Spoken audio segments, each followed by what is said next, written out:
Salut, bonsoir. Bonsoir, bonsoir. Bonsoir, ceux qui sont là pour se manifester. Bonsoir.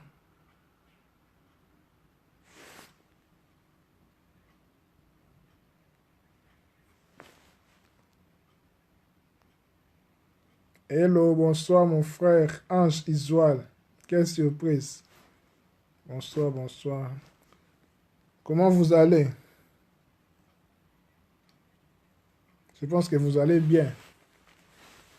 Nous allons commencer notre live. Comme titré, nous allons parler sur en fait la parole de Dieu. Qu'est-ce que la parole de Dieu?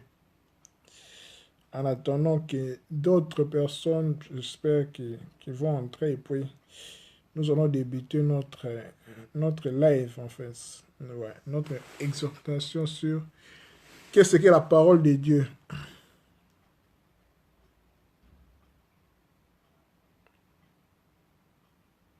Ok, oui, tout le monde attend toujours les week-ends, exactement, ouais. C'est ça, donc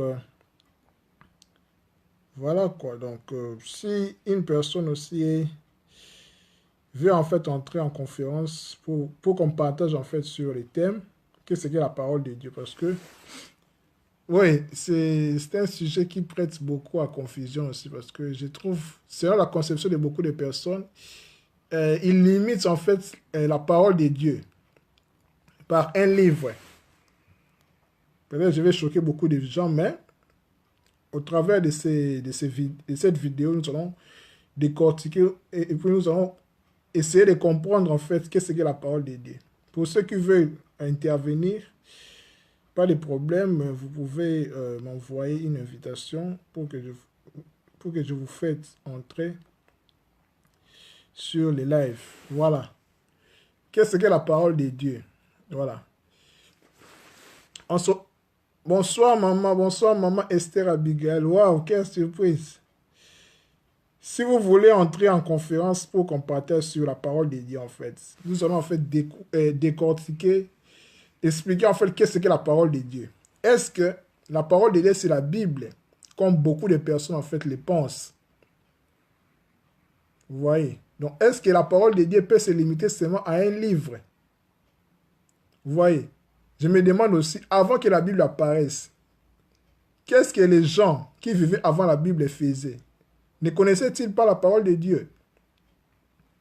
Voici sont les questions en fait que nous posons. Vous voyez? Donc si vous voulez intervenir, voilà quoi, ça sera vraiment un plaisir. Si vous êtes disponible maintenant là, je peux vous envoyer une invitation pour qu'on parle de ce que c'est la parole de Dieu. Vous voyez, parce que je pose toujours à réflexion, même mes statuts sur Facebook, comment dire, je pars vraiment au-delà de ce que les gens pensent. Non, non, non, non, pourquoi vous dites ça vraiment? Oh, non, non, non, il faut pas me flatter, pardon. Non, non, non, non, non. Non, maman, pardon. Si vous êtes disponible maintenant, je vais vous envoyer, bonsoir mon frère Emmanuel Mwamba Museo. Maman Esther, si vous êtes disponible, je vais vous envoyer une invitation pour qu'on partage sur la parole de Dieu. Moi, j'ai une définition, bon, je ne dirais pas plus élargie de la parole de Dieu, mais on va toujours concorder nos idées, essayer de comprendre et d'aller au-delà de tout ça. Vous voyez? S'il vous plaît, maman, si vous êtes disponible, je sais que vous avez beaucoup d'occupations. Je ne vous oblige pas, si vous êtes disponible, je vais vous envoyer une invitation, si vous voulez, pour qu'on parle de ce que c'est la parole de Dieu, en nous posant des questions. Voilà, c'est un partage en fait. Waouh, bonsoir mon frère Julionel et Ginger. Vraiment, c'est un plaisir de vous voir, mon frère. Si toi aussi, si tu es dispo, si tu es dispo, je peux t'envoyer une invitation pour qu'on partage de ce que c'est la parole de Dieu, car c'est très important. Qu'est-ce que la parole de Dieu? Est-ce que la parole de Dieu, est-ce que la Bible c'est la parole de Dieu? Est-ce que la parole de Dieu ne se limite qu'à un livre? Je me pose la question. Je dis, avant que la Bible puisse exister, parce que la Bible a un commencement aussi, est-ce que les gens qui vivaient avant la Bible ne connaissaient-ils pas la parole de Dieu? Donc la parole de Dieu n'est apparue qu'avec l'apparition de la Bible. Vous voyez? Donc si Julionnaire, Maman Esther, tous ceux qui sont en ligne, si quelqu'un est dispo, Voilà, vraiment, ça sera vraiment avec plaisir, maman. C'est ce que j'attends. Je sais que toi, tu as beaucoup de personnes. Vous avez vraiment une audience vraiment très, très considérable, quoi. Ça sera vraiment un plaisir. Je suis impatient de l'attendre, quoi. Voilà. Selon ce que j'ai compris, en fait, de ce que c'est la parole de Dieu. Là, maintenant, je commence euh, ma vidéo. S'il y a des questions ou bien quelqu'un qui veut intervenir, qu'il puisse me faire signe. Voilà. Comme je me suis posé la question, j'ai dit, beaucoup de nous, en fait, quand nous parlons de la parole de Dieu, principalement les chrétiens ou bien plusieurs personnes disent que quand on dit la parole de Dieu, ils pensent directement à la Bible. Donc la Bible, c'est la parole de Dieu. Oui, ils n'ont pas tort. Mais il faut maintenant voir au-delà. Merci beaucoup, maman. C'est avec plaisir. Je t'aime aussi beaucoup. Merci beaucoup. Bonne soirée. Merci. Voilà. Comme je l'ai dit, est-ce que la parole de Dieu ne se limite qu'à un livre, la Bible? Je ne suis pas là pour narguer la Bible ou non.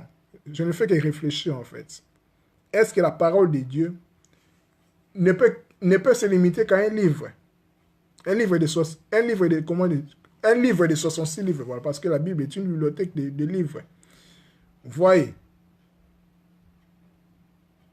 J'ai dit aussi, est-ce qu'avant que la Bible apparaisse, parce que la Bible a un commencement aussi, les gens qui vivaient avant la Bible ne connaissaient-ils pas la parole de Dieu? Parce qu'on dit que la parole de Dieu, c'est la Bible. Sans la Bible, il n'y a pas la parole de Dieu. Toujours dans la Bible, là, nous allons, comment dire, lire Jean 1 dit, même dans la Bible, il dit, au commencement était la parole. Et la parole était avec Dieu, et la parole était Dieu. Tout ce qui a été fait par cette parole-là. Quand Jean parle au commencement, là, est-ce que la Bible existait? Je nous pose la question. La Bible n'existait pas.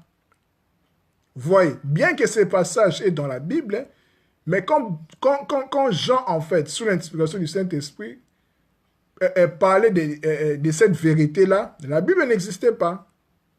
Parce qu'au temps des apôtres, la Bible n'existait pas. La Bible n'est apparue pour ce qui est de notre Bible, en fait, vers le 16e siècle, vers les 1500.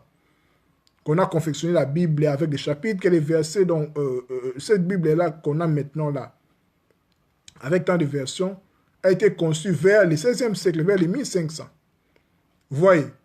Donc, la Bible est la parole de Dieu, je n'en disconviens pas. Mais elle n'est pas aussi la parole de Dieu. Oui, c'est ce que j'ai dit. Ange Israël me pose la question. Que veut dire le mot Bible? Le mot Bible ne veut dire que biblos, ou bien bibliothèque, ou bien livre. Parce que la Bible, c'est ta Bible en grec. Ça veut dire les livres. Donc, la Bible est un livre qui contient beaucoup de livres. Parce que la Bible est une bibliothèque qui contient 66 livres. Beaucoup de versets de la Bible comptent 66 livres. Il y a des Bibles qui ont 70 livres. Voilà, il y a plusieurs versets de la Bible selon aussi des courants religieux différents. Vous voyez? Donc, voyez? Donc, au commencement était la parole. Et la parole était avec Dieu. Et la parole était Dieu. Et tout ce qui était fait a été fait au travers de cette parole. Donc, nous voyons directement que Jean 1 parle de la parole de Dieu. Parce que la parole qui était avec Dieu était Dieu. Donc, la parole était Dieu.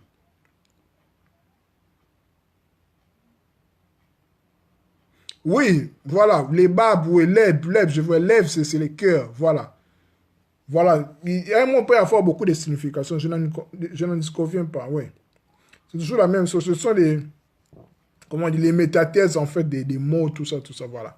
Dans la Bible, en gros, tout le monde le sait, la Bible veut dire les livres, ou bien la bibliothèque de beaucoup de livres, pour simplifier les choses, voilà. Mais je n'en disconviens pas de ta définition, les babes, lèvres, c'est le cœur, tout ça, voilà. Donc, Jean 1 ne parle pas de la Bible. Quand il dit, au commencement était la parole, et la parole était Dieu, et la parole était Dieu. Tout ce qui a été fait a été fait au travail de cette parole-là. Vous voyez, dans cette parole-là, dans les verbes, dans la pensée de Dieu. Bon, parole, mais la vraie signification, la vraie traduction, c'est le verbe. Parce que le verbe n'est pas la parole. Parce que le verbe, c'est la pensée. C'est ce qui vient avant la parole. Vous voyez, tout ce que nous prononçons, nous parlons comme ça vient de nos pensées, de notre verbe. Donc, au commencement étaient les verbes. Bonsoir, bonsoir, belle Rose. Karine Mokondi. Yannette, bonsoir. Quelle surprise. Bon retour. Voilà. Donc, non, nakomi pasa te naza oyo naza kaka napoza kuta kozwa paster tu vois donc à titre le plus important nazala ngai que je sois moi en fait voilà c'est ça le plus important pasta ou pas pasta c'est voilà eloba yango eloko moko te voilà donc je disais la parole de la parole de Dieu ce n'est pas la Bible en fait il faut comprendre un peu de la nuance la Bible est la parole de Dieu je ne conviens pas mais elle n'est pas aussi la parole de Dieu parce que parce que la parole de Dieu ne peut pas être contenue dans un livre. C'est impossible. C'est pour ça que je dis, avant la Bible, la parole de Dieu existait déjà. Je vais vous faire même, comment dire, une révélation pour ceux qui ne connaissent pas. Les hiéroglyphes des Égyptiens, qu'on appelle Medu Neter, en fait, en français, c'est les paroles de Dieu. Vous voyez, même au temps des Égyptiens, déjà au temps des pyramides, leurs écritures là déjà étaient la parole de Dieu. Donc Medu Neter, les hiéroglyphes, c'est en fait c'est la version grecque. Hiéroglyphes, c'est dire les écritures des prêtres. Si vous voyez étymologiquement en fait. Mais en égyptien, c'est la parole de Dieu en fait. La parole sacrée, les paroles sacrées. Vous voyez donc. Avant la Bible, les gens connaissaient déjà la parole de Dieu. Entre autres les Égyptiens, les Kamites en fait. Vous voyez. Donc, la parole de Dieu, comme Jean 1 dit, tout ce qui a été fait au travers de cette parole-là. Les verbes, en fait, les logos, donc la pensée de Dieu, qui est la parole de Dieu. C'est en fait ce qui est ancré dans la création, dans l'univers. Tout ce qui régit l'univers, en fait. Tout ce qui régit la vie. C'est ça, en fait, la parole de Dieu. L'ensemble des lois et des principes. C'est ce qu'on appelle la parole de Dieu. Mais la Bible aussi contient la parole de Dieu parce que la Bible est un livre, comment dire, spirituel qu'il faut décoder pour comprendre la signification. Vous voyez, je n'en conviens pas pour les gens qui disent que la Bible est la parole de Dieu. Oui, mais posons-nous la question, est-ce qu'avant la Bible puisse exister, y avait-il pas la parole de Dieu, oui ou non? Je vous ai montré qu'il y avait la parole de Dieu. Je vous ai donné l'exemple des hiéroglyphes égyptiens. Les Medu Neter qui signifient les paroles de Dieu. Donc avant la Bible puisse exister, il y avait déjà la parole de Dieu au travers des hiéroglyphes. Vous voyez la nuance là. Vous voyez la nuance. Donc c'est en fait ça parce que la parole de Dieu qui est Dieu ne peut pas se contenir dans un livre. Et ceux qui ne connaissent pas la Bible, Dieu ne se révèle pas à eux. Et la parole de Dieu n'est pas parvenue à eux. C'est faux. Parce que comme je l'ai dit, la parole de Dieu, c'est toutes les lois, tous les principes qui régissent l'univers. Parce que Dieu a inscrit les lois et les principes dans nos cœurs. C'est ça qui est le plus important. Vous voyez. Donc, en fait, c'est en fait cette précision-là que je voulais en fait démontrer pour nous dire que, bien sûr que la Bible est la parole de Dieu. Mais c'est en fait une version limitée en fait. Parce que la parole de Dieu qui est Dieu, ne peut pas être contenu dans un livre. C'est impossible. Et puis c'est limité. Dieu, on ne peut pas le limiter parce que la parole de Dieu, c'est Dieu. Comme le montre Jean 1. Vous voyez. Donc c'est ça qui est le plus important. C'est ce que nous devons retenir de ce que c'est la parole de Dieu. Voilà en fait une brève, comment je l'ai dit, une brève démonstration de ce que c'est la parole de Dieu. Donc voilà en fait, pour ne pas être long, s'il y a des personnes pour intervenir, je pense, je ne sais pas si mon frère Gilonnet, l'homme qui a beaucoup de, voilà quoi. Je ne sais pas s'il va, accepter, j'essaie, mais si c'est impossible, hein, nous allons le faire même la prochaine fois. En attendant.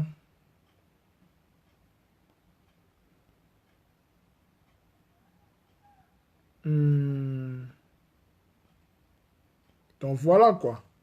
Donc c'est la précision que je voulais en fait démontrer pour nous dire que la Bible est la parole de Dieu, oui, mais la parole de Dieu ne peut pas être contenue dans un livre parce qu'avant la Bible pour exister, la parole de Dieu existait déjà.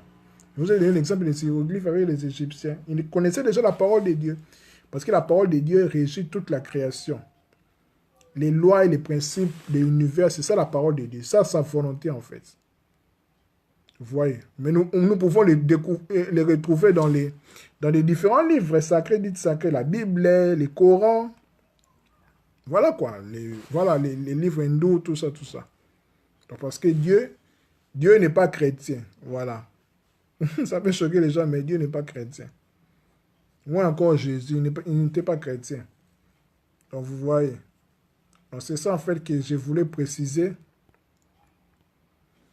Ange Israël dit, si la parole est la Bible, alors le cœur ne se délimite pas, ne se quantifie pas, ne se soustrait pas à lui-même. Sans lui, il n'y a pas de vie. Voilà. C'est exactement cela. C'est ce que j'ai dit. Vous dites que vous avez démontré avec les Strong hébreux, la Bible et tout ça avec les babes cœur. Le cœur ne peut pas se délimiter. C'est impossible. Le cœur, c'est la vie. Parce que, même comme je l'ai dit, Jean 1 dit qu'au commencement était la parole était avec Dieu, la parole était Dieu. Tout ce qui a été créé au travers de lui. Et puis, il était la vie des hommes et la lumière. Voilà. Donc, la parole, c'est la vie, en fait. Donc, la vie ne peut pas être contenue dans un livre. C'est impossible. C'est pour ça que j'ai dit que la Bible est la parole de Dieu à un certain niveau, mais à un niveau limité. Mais ce n'est pas aussi la parole de Dieu, parce que la parole de Dieu ne peut pas être contenue, ne peut pas se quantifier, comme tu l'as dit en Jésus, dans un livre, dans un réceptacle quelconque. C'est impossible. C'est au-delà même, parce que la vie est éternelle, la vie n'est pas quantifiable. La vie, on ne peut pas contenir la vie, parce que la vie, c'est Dieu. Voilà, en fait. C'est exactement ça. Donc voilà en fait cette nuance-là que je voulais démontrer. Pour ne pas être long, je pense que j'ai été clair, c'est ça aussi le plus important. Pour être plus clair et précis. Je pense que comme Maman Esther, Abigail m'a promis, prochainement nous allons faire encore, je dirais, une longue vidéo à propos de cela, avec un thème bien précis, nous allons décortiquer par rapport à cela. Merci beaucoup. À nous revoir la prochaine fois. Merci. Bye bye.